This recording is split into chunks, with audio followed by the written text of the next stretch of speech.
Hola, ¿qué tal? Bienvenidos. Me da mucho gusto que te des el tiempo de poder ver este video. De verdad espero que de todo corazón Dios hable hoy a nuestras vidas, nos confronte, nos restaure y también nos dé ánimo, ¿verdad? A través de estas palabras. Este mensaje va dirigido para la Iglesia Comunidad Cristiana Mosaico. Agradezco a Dios por la congregación donde estamos sirviendo y también agradezco a Dios la oportunidad que me da el pastor Todd de poder compartir este mensaje con ustedes. El día de hoy me toca compartir con ustedes el libro de Mateo, capítulo 6, versículos del 1 al 18, en el cual engloba tres subtemas que son muy importantes en la vida de un cristiano. Uno es la atención a los necesitados, dos es el ayuno y tres es la oración. Y realmente el ayuno y la oración nos van a llevar a bendecir a los necesitados. Es por eso que este mensaje se llama el ayuno y la oración. Nos van a guiar o nos van a llevar a bendecir a los que están necesitados. Si puedes abrir tu Biblia, acompáñame ahí en Mateo capítulo 6, versículos 1 a 18, y te voy a invitar a que hagas una oración conmigo. Señor Jesús, gracias en esta hermosa mañana, Padre, por tu bendición. Gracias porque tú estás con nosotros y sabemos que todas las cosas nos ayudan a bien para los que te aman. Y Padre, queremos poner este tiempo en tus manos, que seas tú hablando por mí. Pon un carbón encendido en mi boca para que todo lo que salga sea para darte la gloria y la honra a ti. Gracias por tu bendición y ponemos este tiempo en tus manos. En el nombre de Jesús, amén y amén. Quiero pedirte que me acompañes ahí en la palabra de Dios. Y en la palabra de Dios, Mateo capítulo 6, versículos 1 al 4, que dice así: Cuídense de no hacer sus obras de justicia delante de la gente para llamar la atención. Si actúan así, su Padre que está en el cielo no les dará ninguna recompensa. Por eso, cuando le des a los necesitados, no lo anuncies a son de trompeta, como lo hacen los hipócritas en las sinagogas y en las calles para que la gente les rindan homenaje. Les aseguro que ellos ya han recibido su recompensa. Más bien, cuando des a los necesitados, que no se entere tu mano izquierda de lo que hace tu mano derecha, para que tu limosna sea en secreto, y así tu Padre que ve en lo secreto te recompensará en público. Amado amigo y hermano, muchas veces tú y yo estamos al pendiente de la gente necesitada. Y eso es una de las partes de la misión de un cristiano o de un creyente en esta tierra: el servir al necesitado, al huérfano, a la viuda, al que está en prisión, a cualquier tipo de persona. Es nuestra responsabilidad como hijos de Dios, como embajadores de Dios, representadores o representantes de Él en esta tierra, en el venir y ahora nosotros suplir ciertas necesidades. Sabemos que no suplimos nosotros directamente la necesidad, sino Dios es quien dispone en tu corazón y en mi corazón el servir o el dar al necesitado. Y quiero comenzar con una historia. Hace algunos años, una señora ya grande renegaba acerca de Dios porque Dios había creado animales tan hermosos como son los pájaros, los perros, los gatos, y tú podrías poner ahí tu animal favorito.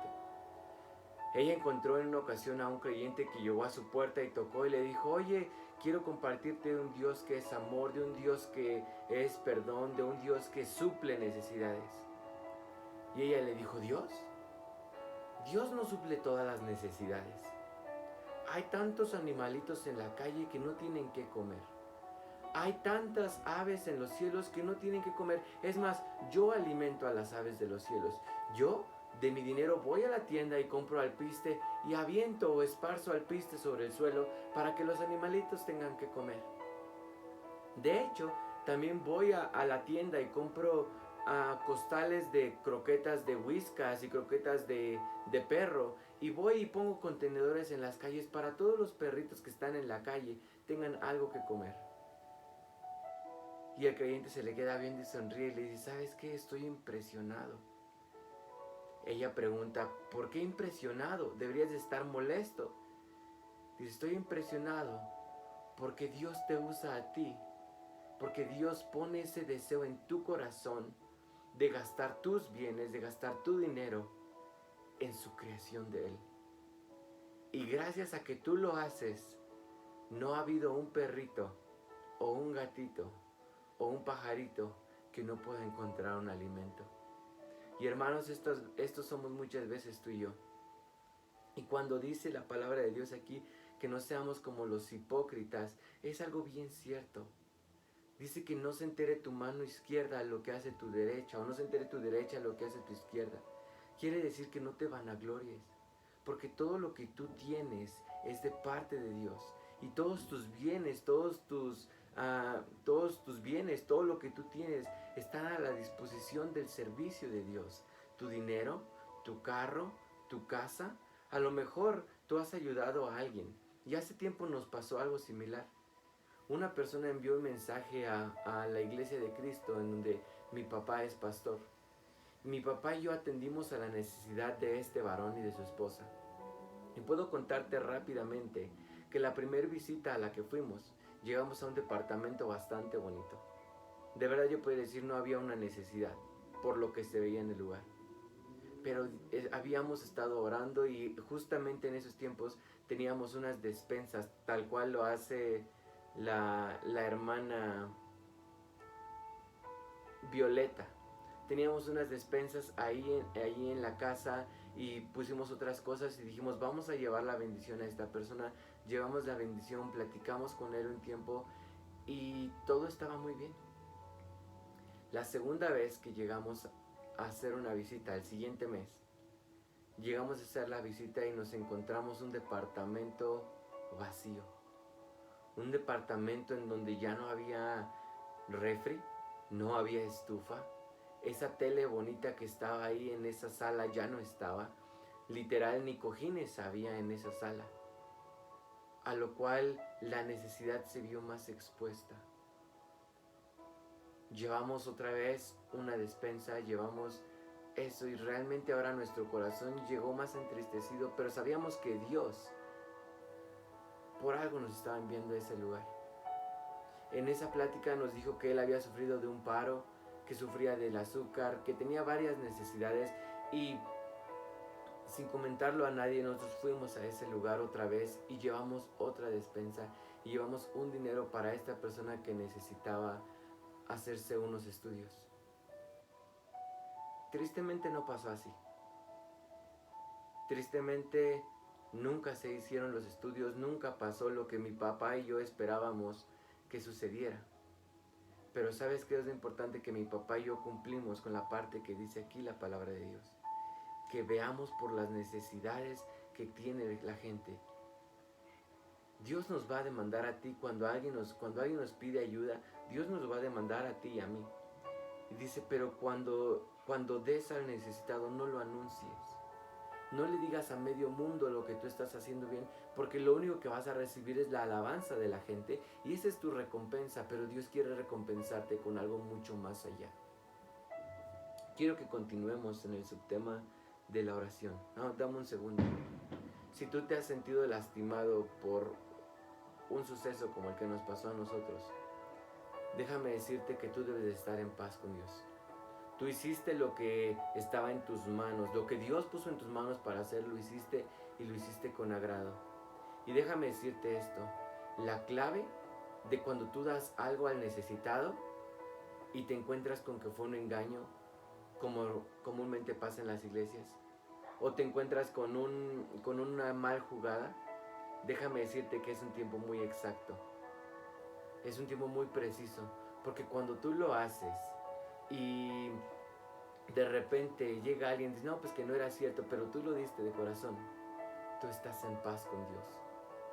Tú estás en paz con Dios y hay una gratitud tuya con Dios. La segunda parte de este subtema es la oración. Y la oración dice así, cuando oren no sean como los hipócritas, porque a ellos les encanta orar de pie en las sinagogas y en las esquinas de las plazas, para que la gente los vea. Y les aseguro que ellos ya han obtenido su recompensa. Pero tú cuando te pongas a orar, entra en tu cuarto, cierra la puerta y ora a tu Padre que está en lo secreto. Así tu Padre que ve en lo secreto te recompensará en público. Y hay un personaje muy destacado en la Biblia, de hecho es mi personaje favorito. que nos demostró este capítulo, pero en su vida propia. Y te estoy hablando acerca de Daniel. Daniel, capítulo 6. Daniel, capítulo 6. Dice así: cuando Daniel se enteró de la publicación del decreto, se fue a su casa y subió a su dormitorio, cuyas ventanas se abrían en dirección a Jerusalén. Allí se arrodilló y se puso a orar y a alabar a Dios, como tenía por costumbre, orar 3 veces al día. Muchas veces tú y yo nos sentimos tan identificados con Daniel porque también oramos 3 veces al día, ¿sí o no? En el desayuno, en la comida y en la cena. Pero déjame decirte algo, Daniel no nada más oraba en el desayuno, en la comida y en la cena. Yo creo que él daba gracias a Dios en el desayuno, él daba gracias a Dios en la comida y él daba gracias a Dios en la cena. Pero muy aparte de eso, Daniel tomaba un tiempo para entrar en comunión con Dios. Y probablemente ese es el tiempo que nos hace falta a ti y a mí para estar en comunión con Dios. Muy probablemente ese es el tiempo que a ti y a mí nos hace falta. Y ahora si vemos adelantito en el versículo 6, dice que los administradores, los sátrapas, todos los que estaban ahí, estaban buscando hacer caer a Daniel, estaban encontrando un defecto desde el 1 hasta el 9, ellos estaban buscando algo, cómo hacer que Daniel cayera, por el prestigio que Daniel tenía con el rey. Pero en el versículo 4 y 5, por ahí dice, que en el versículo 5 dice que nunca encontraron nada de qué acusar a Daniel. Por lo cual es que ellos van y le hacen la barba al rey diciéndole: ay, tú eres el mero sabor ranchero y mira, no hay nadie que sea como tú. Firma este papel de que nadie pueda adorar a otro Dios. Y el rey en su ego, en su ignorancia lo hace. Pero Daniel, cuando se entera, lo primero que hace es ir a su cuarto, cerrar la puerta y ponerse a orar. Y cuando hablamos de la oración, probablemente tú y yo llevamos tiempo en la iglesia y sabemos algo acerca de la oración. Pero déjame decirte una parte importante y quiero contarte esta historia para terminar esta parte de la oración. Dice que Daniel tenía por costumbre orar 3 veces al día. Y aquí Mateo nos dice que entremos a nuestro cuarto y cerremos nuestras puertas y oramos, y el Padre que ve en lo secreto nos va a recompensar en público. De hecho, del versículo 9 al versículo 14 nos enseña a cómo orar. Nos enseña a cómo orar, y ese es el Padre nuestro que estás en el cielo. Y empieza a decirlo, y no lo voy a decir porque probablemente tú y yo ya lo sabemos. Pero quiero contarte esta historia. En una ocasión un pastor estaba entrando a la iglesia cuando de pronto llega una señorita y le dice: pastor, mi padre está en cama y me gustaría que usted venga a orar por él. Está postrado en su cama, no se ha levantado y él necesita de alguien que venga a orar por él. El pastor le dice: claro, con mucho gusto. Cuando el pastor llega a la casa y entra al cuarto, ve al hombre postrado. Supongamos que el hombre estaba aquí, acostado, y en este lugar estaba su cabeza.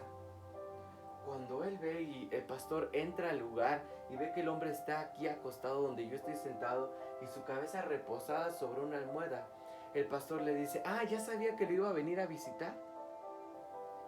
El hombre le contesta: no, yo no sabía que usted vendría a visitarme. El pastor le dice: lo que pasa es que yo creí que usted sabía, porque de hecho hay una silla justo aquí esperándome. El hombre que está en cama le dice: la silla. Mire, pastor, por tantos años he ido a la iglesia y no he entendido muy bien la parte de la oración.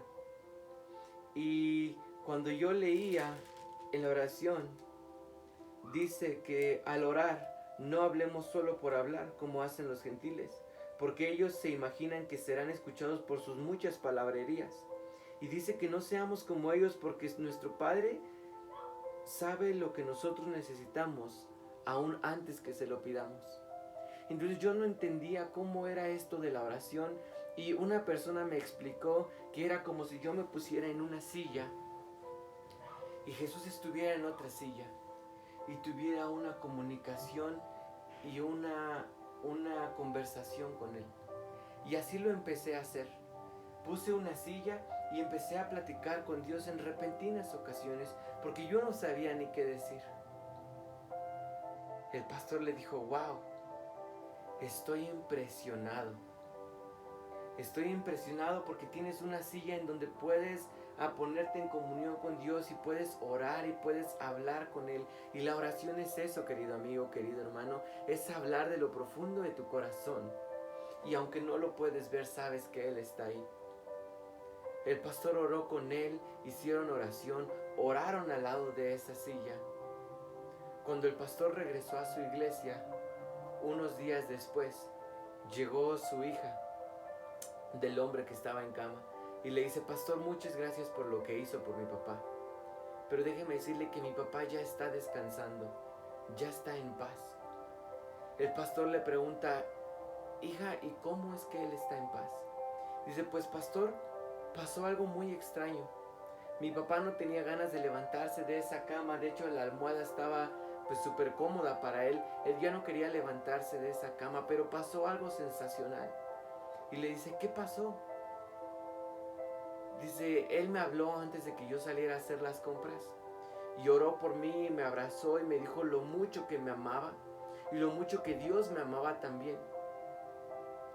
Él me dijo que cada vez que él estaba en esa silla y él sentado en la otra silla o en la cama hablando con la silla, a él le daba pena de que yo lo viera hablando como si estuviera loco, como si estuviera solo con una silla. Por eso es que él no lo hacía enfrente de mí.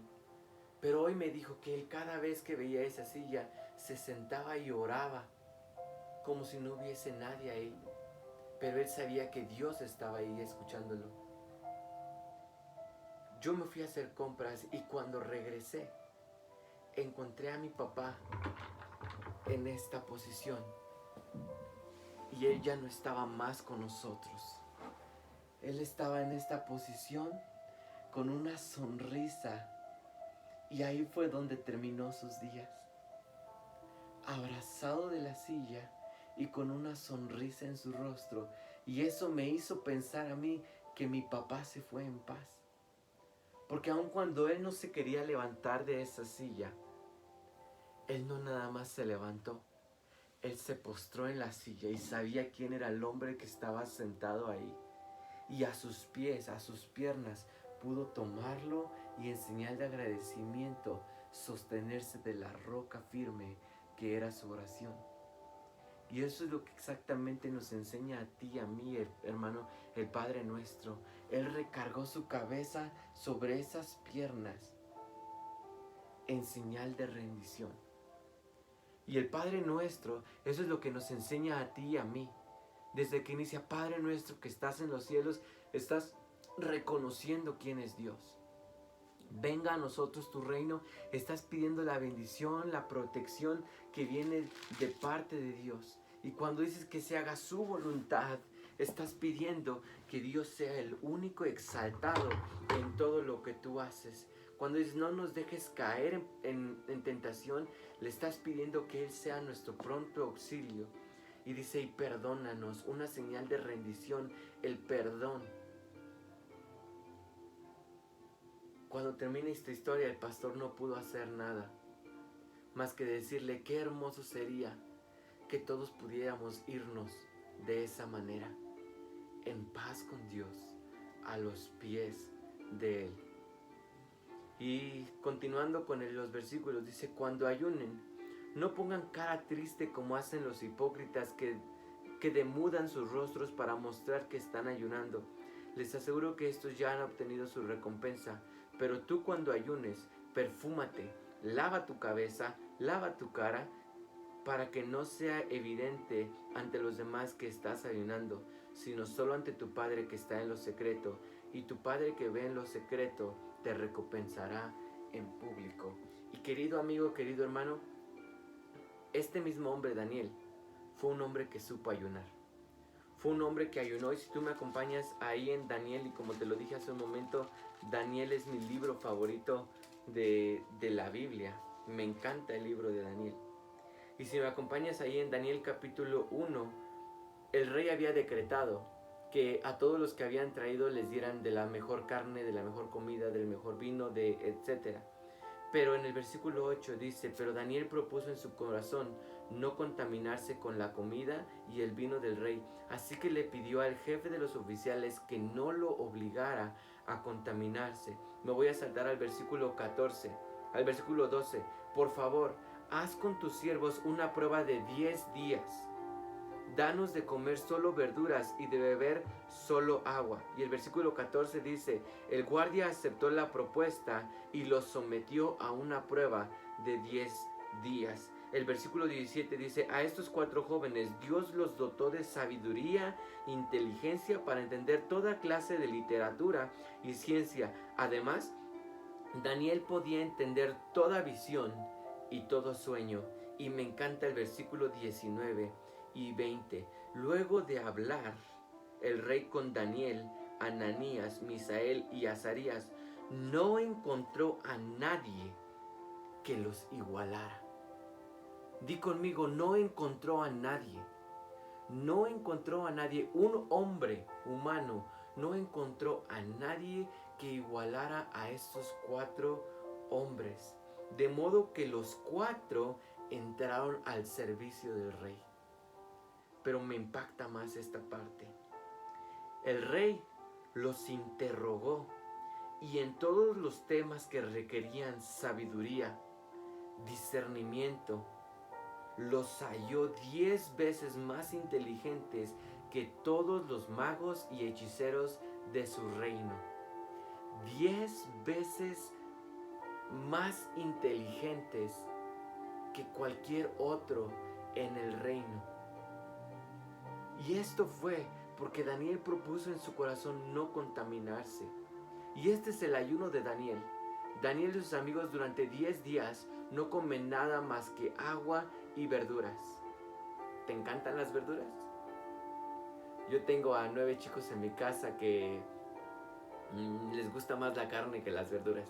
Y está bien. O les gusta más el refresco que el agua simple. Pero ¿qué tal si tú y yo decidiéramos ayunar de esta manera? Y este es un ayuno. Pero hay un ayuno, querido hermano, que también me impresiona y es un ayuno totalmente diferente. Y es el ayuno que hace el rey David. Si me acompañas ahí en 2 de Samuel. 2 de Samuel capítulo 12, versículo 16 dice, antes de esto, David estaba teniendo un hijo con una mujer. Pero no había sido concebido de la mejor manera, ¿verdad? Entonces dice así, David se puso a rogar a Dios por él, por su hijo. Ayunaba y pasaba la noche tirado en el suelo. ¿Te das cuenta que a diferencia de Daniel, él pasa, que dice, tirado o postrado en el suelo? Y el versículo 18 dice, 7 días después, el niño murió. Los oficiales de David tenían miedo de darle la noticia, pues decían, si cuando el niño estaba vivo le hablábamos al rey y ni nos hacía caso, ¿qué locura no hará si le decimos que el niño ha muerto? Realmente David estaba en un ayuno impresionante porque no comía, no bebía, no se bañaba y estaba postrado en el suelo por días. Y los que estaban en su servicio dijeron, no puede ser, si le decimos que su hijo ha muerto, ¿qué locura va a hacer? ¿Se va a querer matar? ¿Va a querer hacer algo impresionante? Mejor no le digan. Pero David, al ver que sus siervos cuchicheaban, que se decían cosas entre ellos, él se atreve a preguntarles que si su hijo había muerto. A lo cual ellos pues tuvieron que responder en el versículo 20. Ellos respondieron que sí había muerto en el versículo 19, pero quiero que leas conmigo el versículo 20. Entonces David se levantó, sabiendo David que su hijo ya había muerto. Entonces David se levantó del suelo y enseguida se bañó y se perfumó. Luego se vistió y se fue a la casa del Señor para adorar. Aún en medio de la circunstancia, aún sabiendo que su hijo ya estaba muerto, él va a la casa del Señor a orar, a adorar. Y dice, después regresó al palacio y le pidió a sus siervos que le dieran alimento y agua, y comió. Versículo 21. Se sorprenden sus siervos y dicen: David, ¿qué forma de actuar es esta? Le preguntaron sus oficiales: cuando el niño estaba vivo, usted ayunaba y lloraba, pero ahora que ha muerto usted se levanta y se pone a comer. ¿No es esto algo ilógico? ¿Dónde está el duelo? ¿Dónde está el luto de su hijo? Nosotros creíamos que se iba a deprimir, que iba a llorar, que iba a gemir, que iba a reclamarle o a reprocharle a Dios, y usted se levanta y va al templo y ora, y ahora regresa y pide de comer. ¿No es esto ilógico? Pero David les responde en el versículo 22. Es verdad que cuando el niño estaba vivo, yo ayunaba y oraba, pues pensaba: ¿quién sabe? Tal vez el Señor tenga compasión de mí y permita que el niño viva. Pero ahora que ha muerto, ¿qué razón tengo para ayunar? ¿Acaso puedo volverlo a la vida? No, yo iré a donde está Él. No puedo hacer que Él vuelva a mí, pero yo voy a donde está Él. Y esta es nuestra esperanza como cristianos. Es cierto, hemos perdido a familiares a través de esta pandemia, a seres queridos, han sufrido pastores que ya no podemos volverlos a la vida, pero nosotros vamos a donde están ellos, y esa es nuestra esperanza de que un día los podamos volver a ver. Y este es el mensaje que te quiero dejar hoy, amado hermano. Cuando tú y yo estamos en comunión, en oración, lo puedes hacer como Daniel, hincado en tu cuarto con la puerta cerrada, o lo puedes hacer postrado en tu cama, en tu suelo, en tu cuarto. Cuando tú y yo estamos en comunión con Dios, cuando estamos en ayuno con Dios, cuando estamos en constante oración con Dios, Dios habla de una manera tan especial en donde Él puede ponerte la necesidad. Y si te das cuenta, cuando Daniel ayunó, hubo una retribución a ese ayuno. Dios bendijo sus cuerpos, pero también bendijo a ese palacio, a ese reino. Por algo lo puso como un grande. Y ahora si volvemos a Daniel en el capítulo 6, versículo 10, dice que cuando él entra a su cuarto y ora, Daniel capítulo 6, versículo 6 dice que cuando él se enteró de la publicación, él fue a su cuarto y oró. Y eso fue lo que sucedió. Cuando tú y yo estamos en constante comunión y oración con Dios, cuando tú y yo ayunamos, Él va a poner en nosotros ese pesar o esa necesidad de ver por las necesidades de los demás. Él va a poner en ti y en mí esa parte de decir: necesito bendecir a alguien más. Y no vas a tener que buscarlo, porque Dios lo va a poner. Dios te va a decir: hijo, es Él al que necesito que lo ayudes. Es Él al que necesito que tú lo animes, que ores por Él, que ayunes por Él. Y yo quisiera preguntarte, ¿cuándo fue la última vez que ayunaste? ¿O nunca lo has hecho? Puedes iniciar con el ayuno de Daniel para entrenarte y terminar con un ayuno como el que hizo David. Y no es necesariamente que alguien se esté muriendo, es que tú y yo aprendamos a depender de la roca firme que está sentada aquí y en el poder que la oración conlleva. Amado hermano, yo te bendigo en el nombre de Jesús y quiero recordarte que Dios está al pendiente. Dice la palabra de Dios que todas las cosas, para los que aman a Dios, todas las cosas nos ayudan a bien. Y la oración, hermano, es la base, el ayuno es la base que nutre el alma. Y quiero terminar con las palabras que decía el director Estudiando en Cristo para las Naciones Monterrey. El director que estaba con nosotros, Jeremy Gage, terminaba una predicación diciendo lo siguiente: si hoy no he orado, no he vivido. Si hoy no he orado, no he vivido. Dios te bendiga y muchas gracias.